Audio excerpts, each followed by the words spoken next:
అందరికీ షలోం. అందరూ బాగున్నారా? సంతోషంగా ఉన్నారా? దేవునికి మహిమ కలుగును గాక. దైవజనుల కుటుంబం బహుగా ప్రయాసపడడానికి గల కారణం, అహర్నిశలు ముందుకు సాగడానికి గల కారణం ఏమిటంటే, మీరు మీ కుటుంబాల్లో సంతోషంగా ఉండాలా, వ్యక్తిగతంగా మీ జీవితాలు ఆత్మీయ అభివృద్ధి కలిగి జీవించాలా, మీరు బహుగా ఆశీర్వదించబడాలా, దీవించబడాలా. అంతేకాదు ఉజ్జీవాన్ని పొందుకొని నలుమూలలకు వెళ్లి సువార్త ప్రకటించాలనేదే ప్రథమ ఉద్దేశం దైవజనుది. సమస్త మహిమ యేసయ్యకి చెల్లునుగాక. కనుక మేము మా ఆరోగ్యాలు మేము లెక్క చేయడం లేదు. దైవజనులు అస్సలే సమయానికి ఆహారం గాని నిద్ర గాని అసలు లేదా. నిజంగా యేసయ్య పక్కనే ఉండబట్టే సాధ్యమవుతుంది.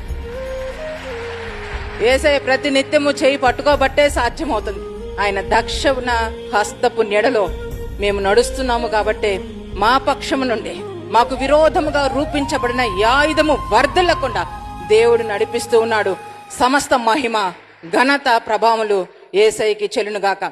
ఈ ప్రయాసలో సంపూర్ణంగా మీ కొరకే మేము ఆలోచిస్తున్నాం. యేసయ్య మమ్మల్ని నిలబెట్టుకొని మీ కొరకే మమ్మల్ని బ్రతికించాడు. చనిపోవలసిన మమ్మల్ని బ్రతికించి మీకోసమే ఇక్కడ నిలబెట్టాడు.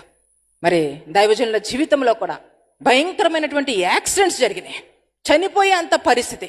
కానీ బ్రతికించుకొని మీ కొరకు, మీ ఆత్మల క్షేమము కొరకు, మీ జీవితాలు ఉన్నతంగా మారాలని, మీరు నిలవబడాలని, ప్రభువులో ఉన్నతమైన జీవితం, ఉన్నతమైన ఆశీర్వాదాలు పొందుకోవాలనేదే దేవుని యొక్క, మన యేసయ్య యొక్క ప్రథమ ఉద్దేశమయ్యింది.